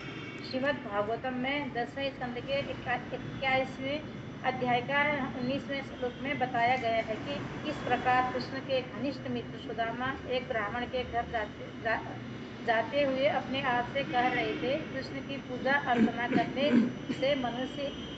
से ही मनुष्य स्वर्ग का ऐश्वर्य, मुक्ति, ब्रह्मांड के समस्त लोकों में श्रेष्ठता, इस जगत के सारे ऐश्वर्य तथा योग शक्ति प्राप्त कर सकता है। जिन घटनाओं से सुदामा ने ये वचन अपने आप में कहे थे वे इस प्रकार हैं। श्री कृष्ण ने अपने मित्र सुदामा को आदेश दिया था कि वह किसी ब्राह्मण के घर जाकर कुछ भोजन मांग लाए। ब्राह्मण लोग एक महान यज्ञ कर रहे थे। श्री कृष्ण ने सुदामा से कहा कि तुम जाकर उनसे कहो कि कृष्ण तथा बलराम भूखे हैं और कुछ भोजन चाहते हैं। जब सुदामा वहां गए तो ब्राह्मणों ने कुछ भी देने से मना कर दिया, किंतु ब्राह्मण पत्नियों ने जब सुना कि श्री कृष्ण को कुछ भोजन चाहिए तो उन्होंने तुरंत भोजन की बहुत सी स्वादिष्ट प्लेटें ले ली और वे श्री कृष्ण को भोजन पहुंचाने स्वयं गई। विष्णु रहस्य में भी कहा गया है, इस श्लोक में जो भी व्यक्ति विष्णु की पूजा में संलग्न है वह आसानी से वैकुंठ लोक अर्थात ईश्वर के नित्य आनंदमय संप्रदाय को प्राप्त कर सकता है। Thank you. तो कह रहे हैं कि अर्चना का अर्थ है मंदिर में अर्चा विग्रह का पूजा करना, और इसे संपादित करने से इसकी पुष्टि होती है कि मनुष्य शरीर नहीं अपितु आत्मा है। मतलब क्या करते हैं, पहले भूत शुद्धि करते हैं। शुद्धि न्यासादि पूर्वांगम कर्म निर्वाह पूर्वकम अर्चनम तु उपचाराणम श्यान मंत्रेणोपादनम। कह रहे हैं कि पहले क्या करते हैं हम लोग जो है शरीर को शुद्धिकरण करते हैं। तो भगवान को सेवा करना अर्चन करना है तो हमको कैसा आत्मा के प्लेटफॉर्म पे ठीक है। तो वो कह रहे हैं कि पहले भूत शुद्धि करते हैं, पंचभूत से बना हुआ है ना हमारा शरीर है, मतलब आत्मा के शरीर पे आ गए और तब ऐसे भगवान का अर्चन करते हैं। कह रहे हैं कि सुदामा जो अपना भागवतम के 10वें स्कंद के 81वें अध्याय के 19वें श्लोक में कह रहे हैं कि जब सुदामा जी ब्राह्मण के घर जा रहे थे तो वो अपने आप से कह रहे थे क्या कि जो भगवान कृष्ण की ऐसा अर्चना करता है पूजा करता है तो उसको स्वर्ग का ऐश्वर्य, मुक्ति, ब्रह्मांड के समस्त लोगों की श्रेष्ठता, इस जगत के सारे ऐश्वर्य तथा योग शक्ति ऐसे ही वो प्राप्त कर सकता है। स्वर्ग अपवर्गयो पुंसाम रसायाम भुवि संपदाम सर्वासाम अपि सिद्धीनाम मूलता चरणार्चनम। भगवान के का जो ऐसा अर्चन करता है उसको स्वर्ग अपवर्ग जो भगवान का धाम और इस भूमि संपदा इस संसार की सब प्रकार की संपदा सब जो कुछ सर्वासाम अपि सिद्धिना, जो भी उसको सिद्धि चाहिए उस सब प्रकार की सिद्धि का जो मूल है उसका क्या है, भगवान का अर्चन करने से उसको सब कुछ प्राप्त हो जाएगा। विष्णु रहस्य में भी कह रहे हैं श्री विष्णु अर्चनम ये तु प्रकुर्वन्ति नरा भुवि ते यान्ति शाश्वतम विष्णु आनंदम परमम पदम। कह रहे विष्णु रहस्य में कह रहे कि जो भी भगवान विष्णु का अर्चन करता है इस तरह से तू प्रकुर्वन्ति नरा भुवि, जो भी व्यक्ति ऐसा करता है ते यान्ति शाश्वतम विष्णु, शाश्वत जो भगवान का धाम है और वो कैसा आनंदम परमम पदम, वो शाश्वत भगवान का विष्णु धाम उसको प्राप्त होता है। ठीक है, नेक्स्ट पढ़िए भगवान की सेवा करना। हाँ भगवान की सेवा करना। विष्णु रहस्य में कहा गया है, जो व्यक्ति भगवान की सेवा का वैसा ही पालन करता है जैसा कि राजा के लिए उसके सेवक करते हैं, तो मृत्यु के बाद निश्चित रूप से कृष्ण के धाम को जाता है। वस्तुतः भारत के मंदिर शाही महलों, राजभवनों की तरह लगते हैं। ये सामान्य भवन नहीं होते, क्योंकि कृष्ण की पूजा उसी तरह की जानी चाहिए जिस तरह राजा की पूजा उसके महल में की जाती है। अतएव वृंदावन में सैकड़ों मंदिर हैं जिनमें अर्चा विग्रह की पूजा राजा के समान की जाती है। नारदीय पुराण में कहा गया है, यदि कोई भगवान के मंदिर में कुछ क्षण भी रुकता है तो उसे निश्चय ही ईश्वर का दिव्य ध्यान प्राप्त होता है। बढ़िया बढ़िया आगे बढ़िए। निष्कर्ष निकलता है कि समाज के धनी पुरुषों को सुंदर मंदिर बनवाने चाहिए और उनमें विष्णु पूजा का प्रबंध करना चाहिए, जिससे लोग ऐसे मंदिरों को देखने के लिए आकर्षित हो और उन्हें भगवान के समक्ष नाचने या भगवान नाम कीर्तन करने या भगवान नाम सुनने का अवसर प्राप्त हो सके। इस तरह हर व्यक्ति को ईश्वर के धाम तक जाने का अवसर प्राप्त हो सकेगा। दूसरे शब्दों में एक सामान्य व्यक्ति भी ऐसे मंदिर में जाकर सर्वोच्च वर प्राप्त कर सकता है। उन भक्तों के विषय में तो कहना ही क्या, जो पूर्णतः कृष्णा भावना भावित होकर ईश्वर की सेवा में निरंतर लगे रहते हैं। इस समय श्रीमद् भागवतम में 4वां स्कंद 21वां श्लोक 21वां अध्याय 21वां श्लोक राजा पृथु का अपनी प्रजा से कथन आता है, हे नागरिकों, ध्यान रहे कि भगवान हरि ही समस्त पतित बद आत्माओं के वास्तविक मोक्ष दाता है। बद आत्माओं के उद्धार का यह कार्य अन्य देवता नहीं कर सकते, क्योंकि देवतागण स्वयं बद्ध हैं। एक बद आत्मा दूसरे बद आत्मा का उद्धार नहीं कर सकता है। केवल कृष्ण या उनका प्रामाणिक प्रतिनिधि ही उसका उद्धार कर सकता है। विष्णु के अंगूठे से बहने वाला गंगा नदी का जल पृथ्वी लोक तथा अन्य लोकों में गिरता है, जहाँ वो बद पापात्मा का उद्धार करता है। मतलब ऐसे पुरुषों के उद्धार के विषय में क्या कहा जाए, जो सदैव भगवान की सेवा में लगे रहते हैं। यदि उन्होंने अनेक जन्मों के पाप कर्तव्यों का समय कर रखा हो तो भी उनकी मुक्ति निश्चित है। दूसरे शब्दों में अक्षरा विग्रहों की पूजा में निरत व्यक्ति अपने पूर्व जन्म के पाप समूहों के फलों को कम कर सकता है। अर्चा विग्रह की पूजा विधि अर्चना पहले ही बतलाई जा चुकी है और मनुष्य को चाहिए कि विधि विधानों का गंभीरता पूर्वक पालन करें। भाई तो कह रहे हैं भगवान की सेवा करने से, विष्णु रहस्य में कह रहे हैं कि जो भी व्यक्ति भगवान की सेवा करता है, ऐसा कैसा ऐसा प्रबंध करता है जैसे कि राजा को जो सेवक होते हैं ना, राजा की तरह से टाट बाट ऐसा उनका सेवा का प्रबंध करते हैं, उस तरह से अगर कोई करता है तो कह रहे कि वह व्यक्ति मृत्यु के बाद निश्चित रूप से कृष्ण के धाम को जाता है। कई बार आकर के प्रभुपाद जी से ऐसा प्रश्न करते थे लोग, इतना बड़ा बड़ा स्वामी जैसा मंदिर बनाने की क्या जरूरत है? तो बोल रहे हम तो एक पेड़ के नीचे भी बैठ करके भजन कर लेंगे, कथा सुनाएंगे, लेकिन क्या आप लोग आएंगे सुनने के लिए? नहीं। इतना बड़ा मंदिर होता है ना, तो ऐसे ही लोग आते हैं। अभी यहाँ पे मंदिर है, कोई नहीं आएगा, लेकिन अभी देखिए वो हरे कृष्णा हिल, ऐसे ही लोग जो है देखने के लिए बहुत बड़ा मंदिर है। पहला ऐसे बेंगलोर आए तो उधर इस्कॉन जाना बड़ा है ना, बहुत सुंदर है, ऐसे देखने के लिए सिर्फ आएंगे। उस बहाने ही उनका हो गया कल्याण ना, है मंदिर में आ गए ना, देखिए उनको फल, ये फल मिल प्राप्त हो जाएगा। तो ये फायदा है। तो इसलिए क्या करना चाहिए, बड़ा बड़ा जो लोग जिनके पास पैसा है, बड़ा 10,000 के ऊपर लोग हाँ जाएंगे तो ऐसे ही, लेकिन छोटा है तो लोग नहीं जाएंगे। छोटा जो भक्त हो गया तो उसको फर्क नहीं पड़ता, बड़ा छोटा जिधर भी भजन जिधर भी कथा है वो पहुंच जाए हैं। लेकिन जो लोग नहीं जानते वो सिर्फ देखने के लिए, वो बहुत बड़ा है, बहुत बढ़िया है, सिर्फ देखने के लिए वहाँ पे अयोध्या अभी ना, तो देखिए कितना भीड़ बढ़ गया। वृंदावन प्रेम मंदिर, प्रेम मंदिर वृंदावन प्रेम मंदिर और मायापुर।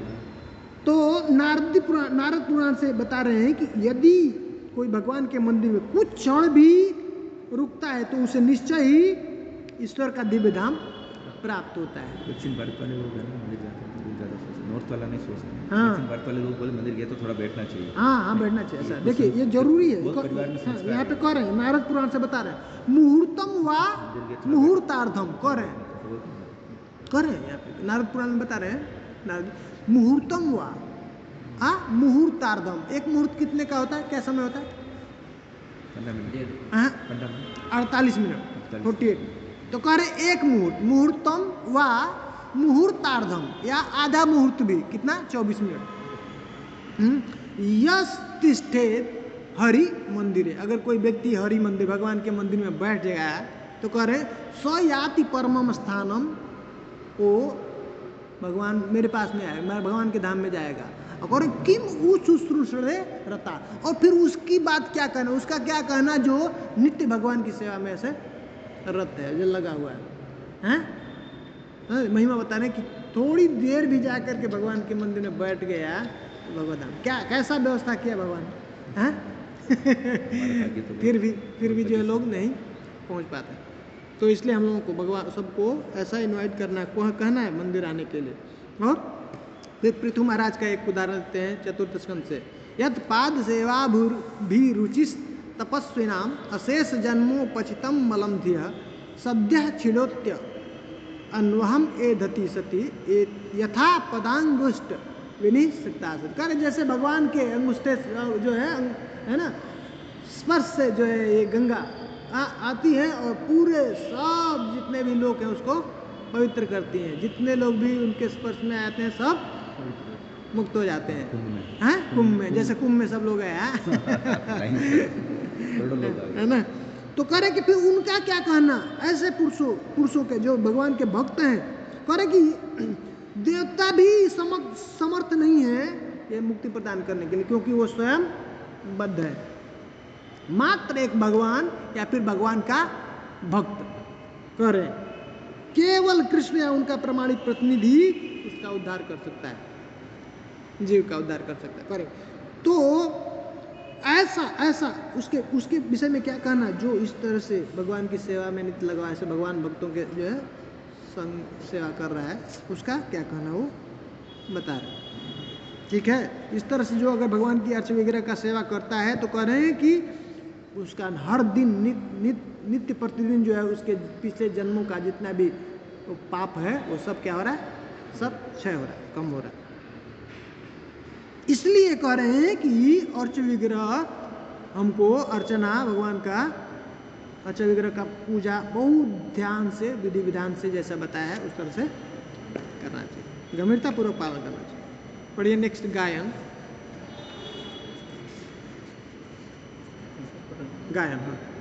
हाँ वो गायन में लिंग पुराण में भगवान विषयक महिमा गान तथा गायन का उल्लेख मिलता है। यह इस प्रकार है, जो ब्राह्मण भगवान की महिमा के गायन में निरंतर लगा रहता है वह उससे ही भगवान के लोक को जाता है। भगवान कृष्ण इस गायन को शिव जी द्वारा की गई स्तुतियों से भी अधिक समान प्रदान करते हैं। कह रहे हैं कि ब्राह्मणो वासुदेवाख्याम गाय मानो निशम परम हरे सालोक्यम आपनोति रुद्र गानाधिकम।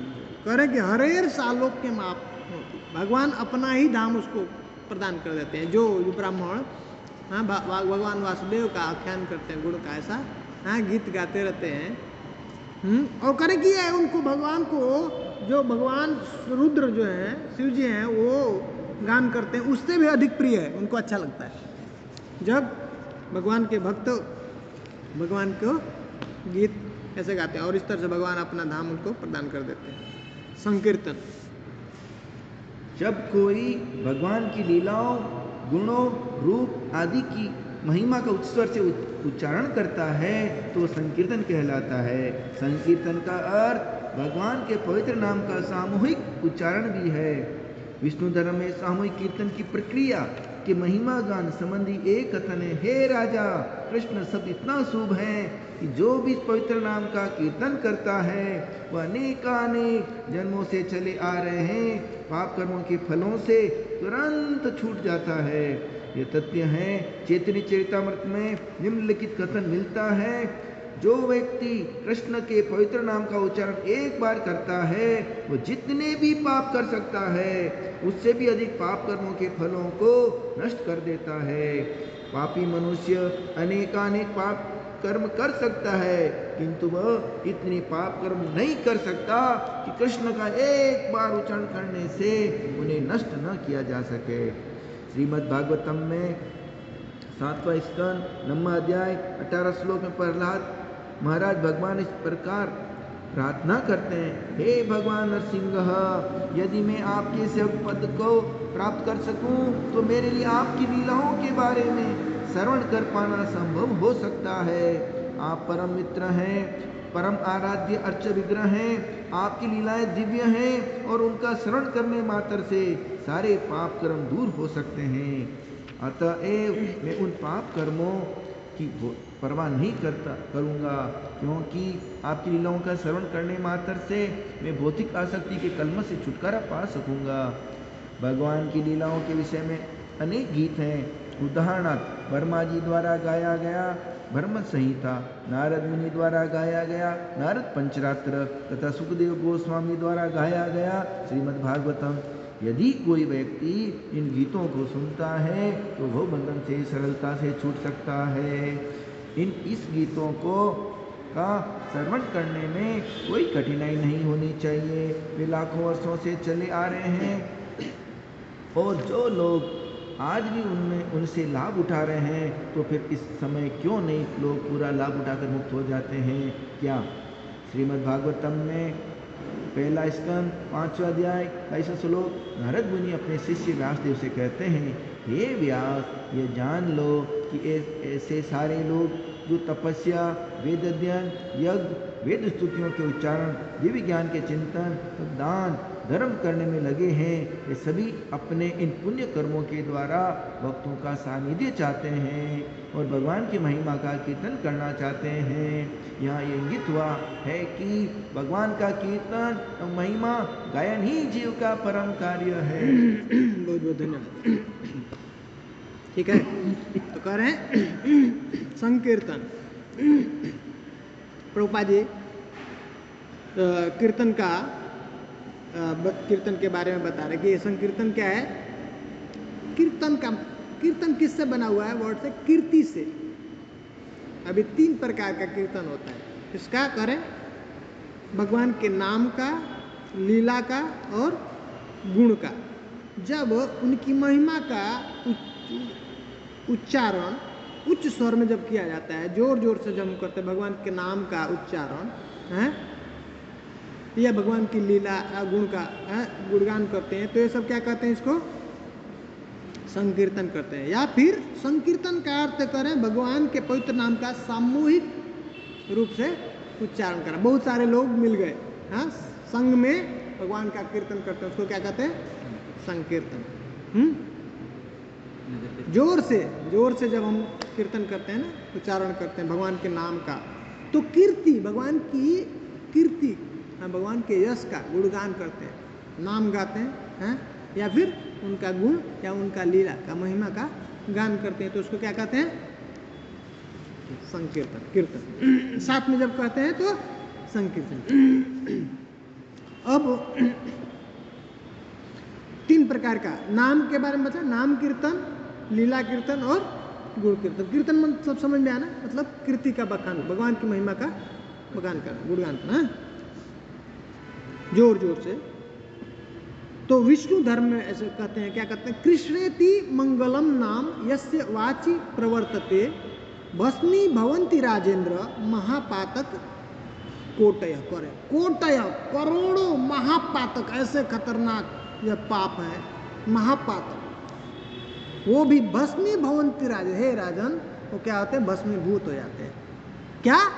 कृष्णेति मंगलम नाम, भगवान कृष्ण का इतना नाम जो है मंगलकारी है, एक नाम, यस्य वाची प्रवर्तते, एक बार भगवान के नाम कृष्ण का जो है ऐसा उच्चारण करता है, तो उसके कितना, जितने भी करोड़ों जो है पाप है, महापातक, जो खत्म नहीं होने वाला, खत्म नहीं किया, वो सब भस्मीभूत हो जाता है। कहाँ से? विष्णु धर्म से बताते हैं। उसी तरह से लीला,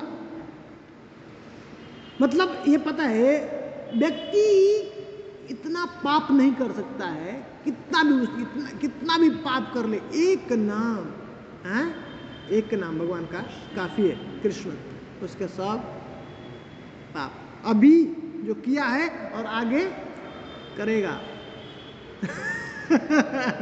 एक नाम काफी है खत्म करने के लिए, हैं? ठीक है।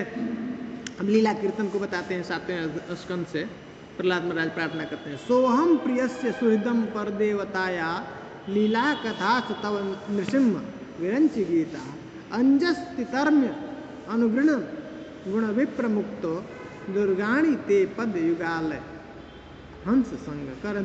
दुर्गा का उसके ऊपर जो व्यक्ति, हाँ, भगवान नृसिंह देव का, हाँ, भगवान कृष्ण का जो कथा लीला कथा का ऐसा गुणगान करता है, अंजसति तर्म अनुगृणन गुण विप्र मुक्त, हाँ, वो मुक्त हो जाता है। किसकी? ये भगवान की जो दुर्गा जी हैं, ये माया है, उनकी जो कवरिंग है उससे मुक्त हो जाता है। और सिर्फ भगवान की लीला का कितना सरल आसान उपाय बता दिया कि सब पाप कर्म से जो है वो मुक्त हो जाता है। इसलिए करें कि वो मैं इसकी परवाह नहीं करता। क्यों? क्योंकि आपकी लीलाओं में, आपकी कथाओं में इतना शक्ति है। सिर्फ मात्र आपकी लीलाओं का श्रवण करने से भौतिक आसक्ति है, संसार को, जो संसार में जीव को जो बांध के रखी है, उसके कलमश से क्या होता है, तो मुक्त हो जाता है। भगवान की लीला कथा का गुणगान करते हैं। गुणगान के लिए कह रहे हैं कि ये भी एक भक्ति का अंग है। जैसे नित्य भगवान का ऐसा हम लोग पाठ करते हैं ना, जैसे ब्रह्म संहिता का पाठ है, नारद पंचरात्र का, ऐसे सुखदेव गोस्वामी जो है श्रीमद् भागवतम का ऐसा पाठ करना, पढ़ना, ये सब भी क्या है, एक भक्ति का अंग है। करें कि इस तरह से अगर कोई व्यक्ति नित्य इसको करता है, सुनता है, तो भवबंधन से सरलता से छूट जाता है। और भागवतम से एक गुण कीर्तन के लिए एक प्रथम स्कंद के 5वें अध्याय के 22वें श्लोक में कर नारद मुनि बताते हैं, व्यासदेव से कहते हैं कि क्या करें, इदम ही पुंसस तपसा श्रुतस्य वा शिष्टस्य सुप्तस्य च बुद्धि दत्तयो अविच्युत्योर्थ कविभिर निरूपितो यद उत्तम श्लोक गुणानुवर्णम। भगवान का नाम क्या है, उत्तम श्लोक, जिनको कैसे गुणगान किया जाता है, उत्तम श्लोकों के द्वारा। तम श्लोक, जो ये संसारी जो ऐसे गुणगान करते हैं ना, वो कैसा है, तम श्लोक होता है। तम मतलब कोई संसार के कोई न कोई गुणों से आच्छादित होता है, रजोगुण, तमोगुण, सत्वगुण। लेकिन इन गुणों से जो ऊपर भगवान है, वो उनका वर्णन करते हैं, वो क्या है, उत्तम श्लोक। भगवान का नाम एक उत्तम श्लोक है। इस तरह से जो कोई करेगी, तो जितना भी वो इस संसार का जो भी तपस्या है, जो पढ़ता है, जो जीव, जो लोग जो है शास्त्र का अध्ययन करते हैं, तपस्या करते हैं, यज्ञ करते हैं, वेद स्तुतियों का उच्चारण करते हैं, दिव्य ज्ञान का चिंतन, दान, कर्म जो भी करते हैं, उसका एकमात्र उद्देश्य है उसको कहाँ तक पहुँचना, उसका लक्ष्य भगवान के गुण का श्रवण करना, भगवान के भक्तों का संग प्राप्त करना, यही चरम लक्ष्य। और कह रहे प्रभुपाद जी करें कि यही कीर्तन, भगवान का कीर्तन एवं महिमा का गायन ही जीव का परम धर्म है। ठीक है, अब हम लोग पढ़ेंगे जप के बारे में। जप कोई पढ़िए।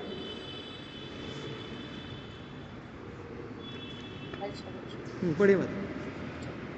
जब किसी मंत्र या स्तुति का धीरे धीरे तथा मृदु वाणी में उच्चारण करना जप कहलाता है, और उसी मंत्र का जोर से उच्च स्वर से उच्चारण करना कीर्तन कहलाता है। उदाहरणार्थ महामंत्र हरे कृष्ण कृष्ण कृष्ण हरे हरे, हरे राम राम राम हरे हरे का मृदु स्वर में अपने सुनने के लिए ही उच्चारण करना जप कहलाता है।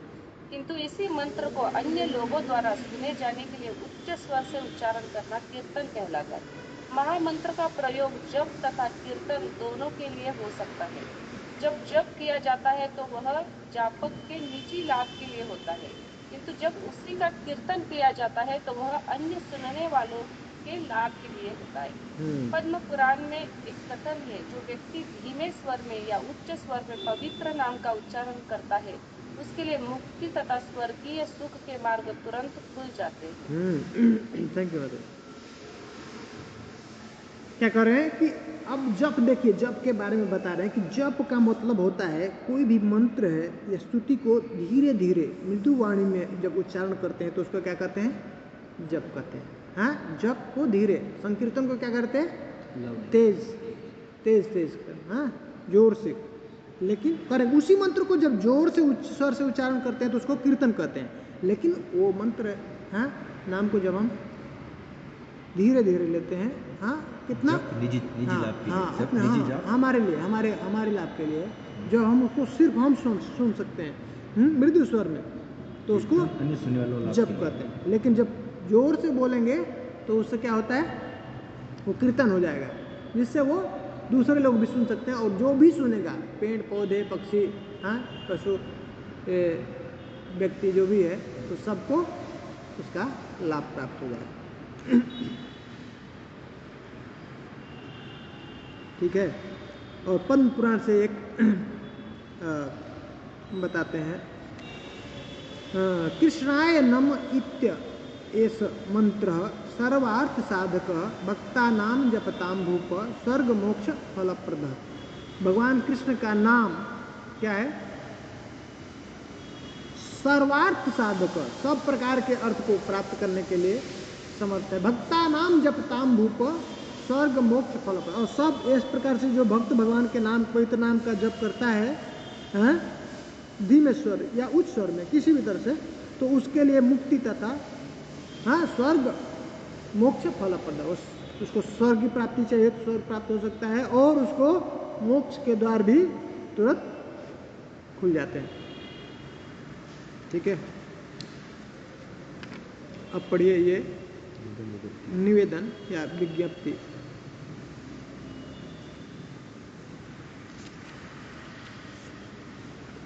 विज्ञप्ति पढ़िए, निवेदन।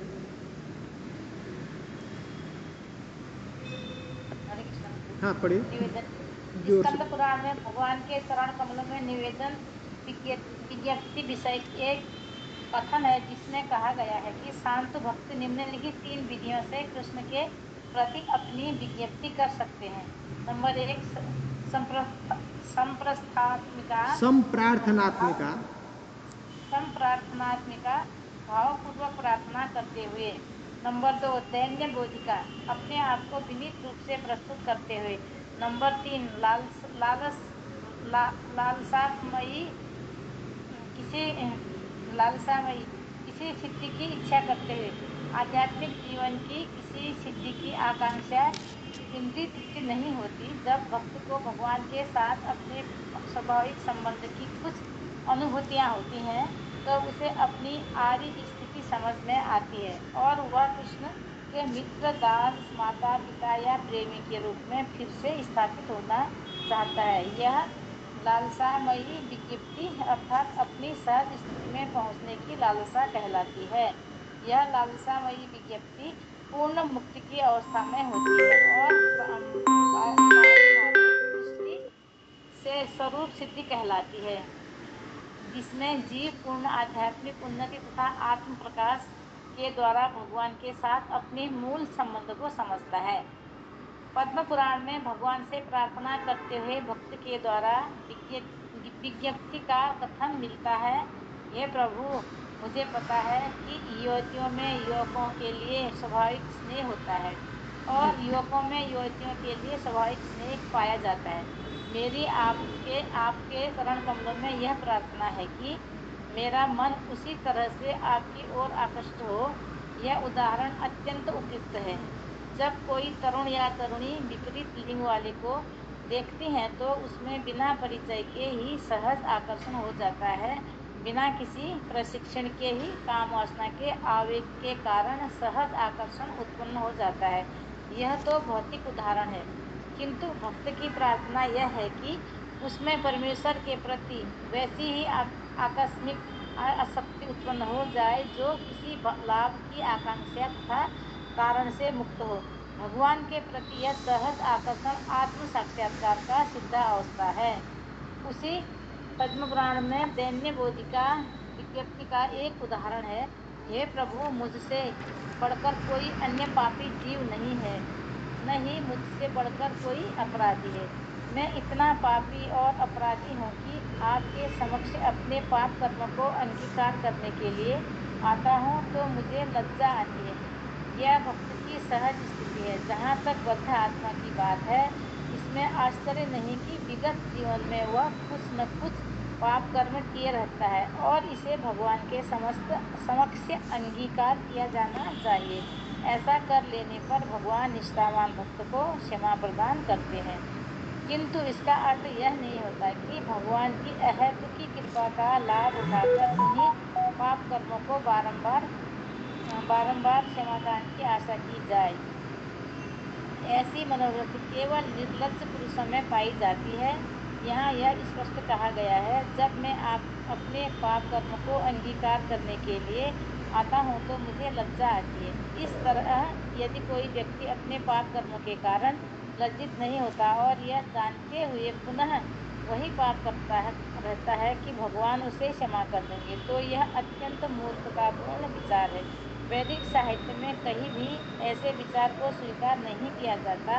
यह तथ्य कि भगवान नाम कीर्तन द्वारा मनुष्य अपने विगत कर्मों के सारे पाप कर्मों से छूट जाता है, किंतु इसका अर्थ यह नहीं है कि शुद्ध हो जाने पर बारंबार पाप कर्म आरंभ कर दिए जाएं और पुनः शुद्ध होने की आशा की जाए। भक्ति में इन मूर्खता प्रस्तावों को स्वीकार नहीं किया जाता। कोई सोच सकता है, मैं पूरे सप्ताह पाप कर्म कर लूं और एक दिन मंदिर या गिरजाघर चलकर अपने पाप कर्मों को स्वीकार कर लूंगा, जिससे मैं शुद्ध हो सकूं और पुनः पाप करना प्रारंभ कर दूं।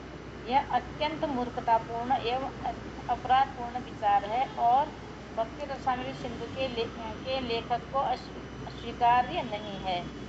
नारद पंचरात्र में लालसामयी विज्ञप्ति विषयक एक कथन है। भक्त कहता है, हे प्रभु, वह दिन कब आएगा जब आप मुझसे अपने शरीर का पंखा झलने के लिए कहेंगे और आप स्वेच्छा से यह कहेंगे कि तुम इस तरह से पंखा करो। इस श्लोक का अर्थ यह है कि भक्त भगवान के शरीर पर स्वयं पंखा झलना चाहता है, अर्थात वह भगवान का पार्षद बनना चाहता है।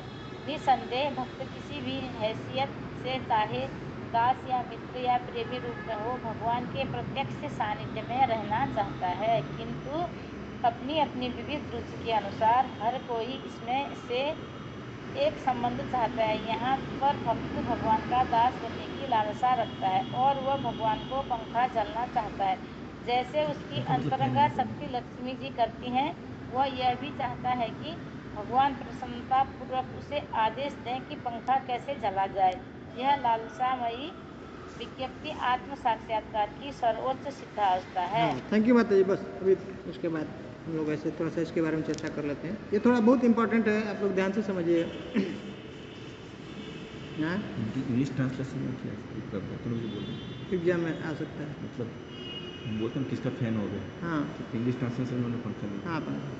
इसका मतलब पंखा नहीं है, मतलब हम वही चामर है।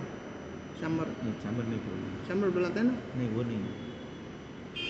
हम बोलते हैं ना जनरली किसी आउटसाइड में जो हीरो के हम उसके फैन हो गए।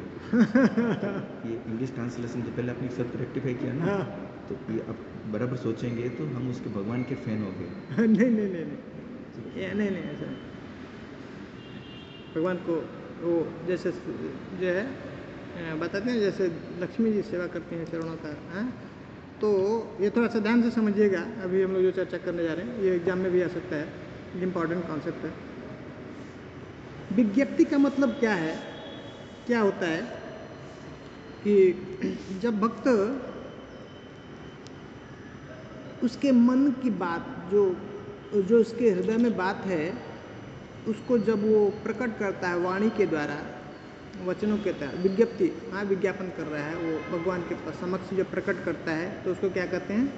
विज्ञप्ति कहते हैं या निवेदन कहते हैं। ठीक ना? अब ये 3 प्रकार का होता है। भक्त अपने हृदय की बात वाणी के द्वारा बोल करके भगवान के सामने वो प्रकट करता है, उसको क्या कहते हैं? विज्ञप्ति कहते हैं।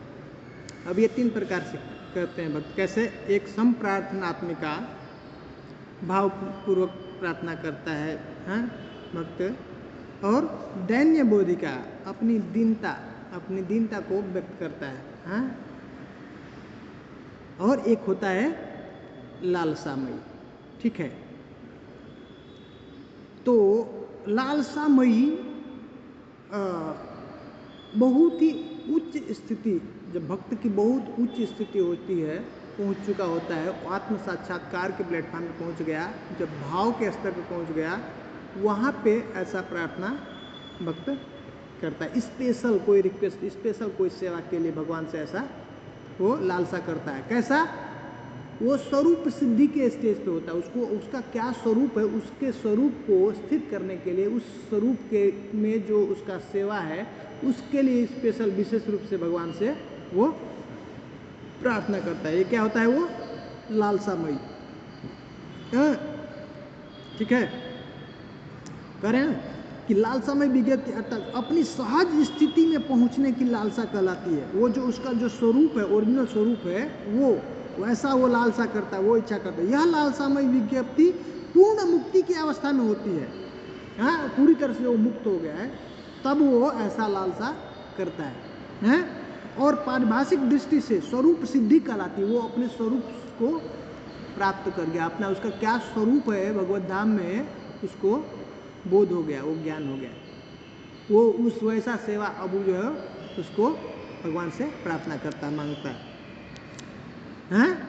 आगे बताएंगे, जिसमें जीव पूर्ण आध्यात्मिक उन्नति तथा आत्म प्रकाश के द्वारा भगवान के साथ अपने मूल संबंध को समझता है, समझने लगता है कि उसका भगवान के साथ में क्या उसका संबंध। ये लालसामयी है। तो संप्रार्थनात्मिका में क्या होता है, जो ऐसे ही भगवान से प्रार्थना करता है भक्त। अब उसके लिए उदाहरण देते हैं कि इस संसार में कहता है, जैसे पद्म पुराण से कह रहे हैं कि भक्त भगवान से प्रार्थना करते हुए भक्त कहता क्या कहता है कि हे प्रभु, जैसे इस संसार में युवतियां हैं और जो युवक हैं, हाँ, दोनों के अंदर जब वो एक दूसरे को देखते हैं तो कैसे अनायासी, हाँ, कर बिना इंट्रोडक्शन के, बिना किसी जोर के, ऐसे उनके प्रति क्या होता है, आकर्षण होता है ना, अपने आप जो है आकर्षण होता है। वैसा ये प्रभु आप कृपा कीजिए कि मेरा जो आकर्षण आपके प्रति हो जाए। ये जो है प्रार्थना, ये नॉर्मल प्रार्थना। जब भक्ति में आगे बढ़ने के लिए, हाँ, प्रगति करने के लिए जब व्यक्ति जो प्रार्थना करता है उसको क्या कहते हैं, संप्रार्थना। ठीक है, और भक्ति में जब और आगे बढ़ जाते हैं ना, तो ये नेचुरल स्टेज होता है, नेचुरल स्थिति होती है, वो अपने अंदर दैन्यता उसके अंदर आने लगती है। ये भक्ति का सिम्टम है, वो प्रगति कर रहा है भक्ति में जो भक्त, उसके अंदर अपने आप नेचुरली दैन्यता आने लगेगी, विनम्रता आने लगेगी। वो उसके अंदर अपनी गंदगी दिखेगी, उसके और दूसरे की गंदगी दिखेगी नहीं। और उससे वो जब वो अपने पिछले जो है भक्ति से पहले के जो पाप कर्म हुए हैं, गलत आचरण हुए हैं, या अभी भी उसको सोचता है और भगवान के सामने सोचता है, कैसे कहूँ, उसको खत्म करने के लिए, रेक्टिफाई करने के लिए उसको शर्म आती है, लज्जा आती करे। ऐसा वो नेचुरल स्टेज है ये भक्ति में। हम जो व्यक्ति आगे पहुंचता है उसको वो भी करने के लिए भी करेगी, और भगवान ऐसा जब देखते हैं तो बहुत प्रसन्न होते हैं और उसका ऐसा जो गलती हो गया उसको माफ कर देते हैं। ठीक है, लेकिन इसको किसी को आदत नहीं बना लेना चाहिए, बहुत ही डेंजर है। जैसे कहते हैं ना, प्रभुपाद जी कह रहे हैं, ये मूर्खतापूर्वक बात है। ये भगवान वैसे बार बार उसको समझ लिया, पाप करते रहो भगवान माफ कर देंगे, ये बहुत ही खतरनाक है, डेंजर है। जैसे लोग कह रहे प्रभुपाद जी की मैं पूरे सप्ताह पाप कर्म कर लूँ और एक दिन मंदिर जा करके या चर्च में जा करके, हाँ, बोल दूँ हमसे ये गलती हो गई, वो माफ़ कर दिए, फिर से वापस आए, फिर से वही शुरू का, हाँ, हाथी स्नान। तो करें कि ये बहुत ही अपराधपूर्ण विचार है। हाँ, ये ठीक नहीं, इससे सतर्क होना चाहिए, ऐसा बुद्धि नहीं होना चाहिए। और ये रूप गोस्वामी को कह रहे हैं कि जो भक्ति स्वामी सिंधु के जो लेखक हैं उनको स्वीकार नहीं है।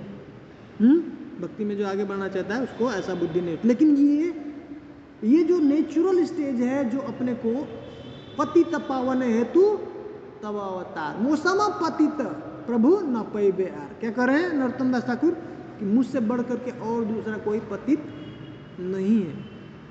वो स्वीकार करता है हृदय से अपने से, वो भक्त, उसका नेचुरल स्टेज होता है। भक्ति विनोद ठाकुर का ऐसा है, जितने भी जैसे आचार्य हैं भक्तों को देखेंगे तो उनके ऐसा प्रार्थना है, वो नेचुरल है, ऐसा वो नहीं कि वो दिखाते हैं, उनको नेचुरली हृदय में उनको दिखता है कि मैं बहुत पतित हूँ। ये सिम्टम है आगे भक्ति में आगे।